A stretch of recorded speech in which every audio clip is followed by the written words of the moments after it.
Now, I'm very fortunate. I'm very fortunate that I'm following my passion, and that I have people who see that, and they see me in my passion, and I have benefactors who have come forward. I mean, that's just an example of something that has come out of left field that I never, ever, ever would have dreamed of. Something coming out of left field and going, look, we encourage this. This is special. This is important. You need to do this. And literally being a benefactor to me to say, move forward with this. So I am supported. I have family. I'm loved. I don't have to worry about food on the table and a roof over my head. But there were times where I worried about it. Extensively worried about it. And the wind was out of my sails. Has been out of my sails. And it's not like it happened 20 years ago. It has happened, and it has happened periodically over the 20 years.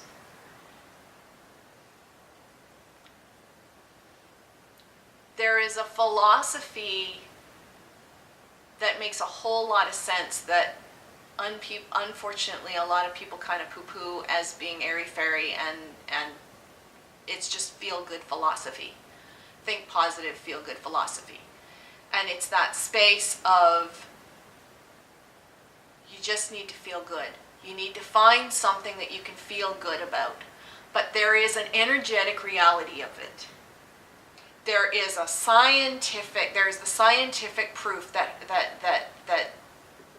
when we are in the place of our bliss and the place of our joy and the place of something that truly jazzes us, and we are there in the now, not about I'll be there when I get to X, but I am there now. There is an energetic reality to that. There is a spiritual reality to that. There is an emotional reality to that. And it's really hard for when someone who's down and someone whose wind has gone out of their sails and they're like, I'm doing everything I can. I'm holding open my sails. There is no blankety blank wind coming, right? I'm doing everything that I need to do. What the flip is going on? And without sounding flippant, that's the problem. That's the challenge, and I would go further to say that's the opportunity. It's because we, and I'm going to say we, because I've been there, done that, bought the t-shirt, burnt it, still do it on occasion because I'm only human. But we get in the doing place.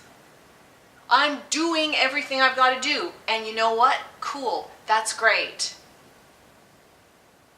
You've been shooting the hoops.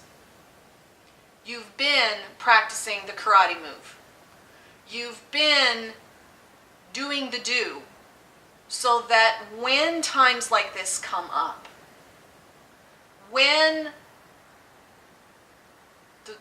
the shit hits the fan or the rubber hits the road or whatever metaphor you want to use, you can still shoot the hoop.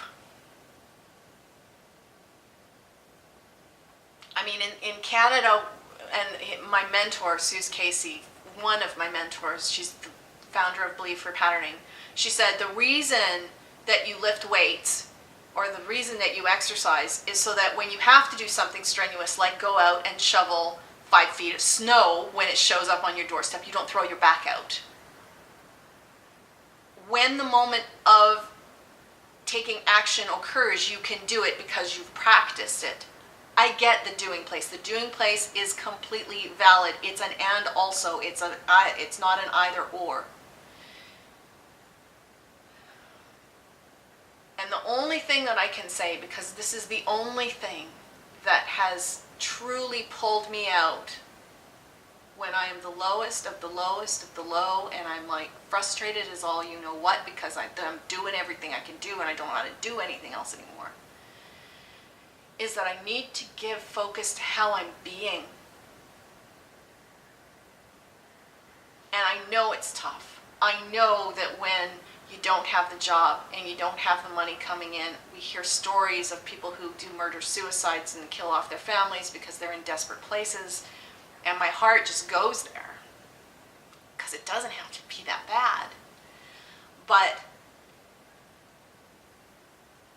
who you're being, when I'm in that ick place, I don't even want to be with me. Why would anybody else want to be with me? And and I'm just going to wind up attracting more ick. What is it that puts me in the joy place?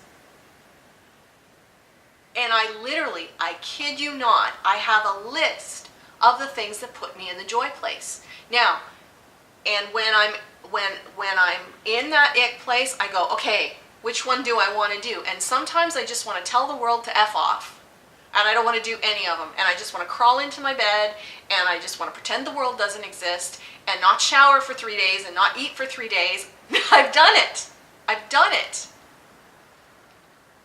Finally, though, I get to the bottom of the bottom where I can't go down any further, and I pull out the list and I go, okay, what can I do? And it's, for me, and you see, this is really interesting because as I've been shifting and as I've been growing, that list has been shifting. And then it really gets fun when the things that used to give you joy don't give you joy anymore, and it's like, now what? You need to find new things. Well, then that's a whole other conversation. But right now, there are 3 key things that pull me out. The first thing for me is being by the ocean. It's part of the reason why I've chosen to be down here. Forget about the fact that my business partner is down here. Forget about all that sort of stuff. I wanted to be by the ocean. I learned that back in 2008. I hadn't even set my foot in warm ocean. I didn't know what warm ocean and sandy beach looked like until 2008. Ocean.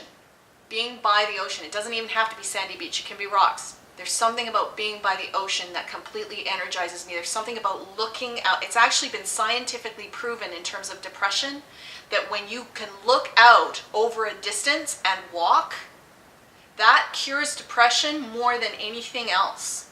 There's something about the physiological response of being able to look way out over a horizon and feel the energy and walk and be with the ocean. That works for me. I'm not saying it works for everybody, but that's one. The other one, which is new for me, is hummingbirds. Oh my God. There's just something about watching those little guys do their thing. And the colors. I mean, hummingbirds, there's just this, I just immediately just go into the joy place just even thinking about little hummingbirds. They're just so, I want to get one of those feeders and just have them right outside my window. And the third thing for me is music. And what I've actually done, and we can do this way easier now than 20 years ago.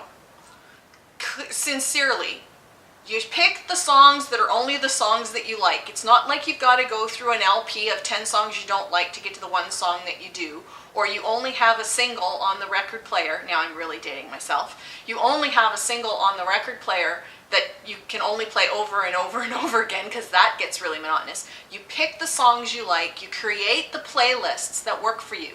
I have an anger playlist.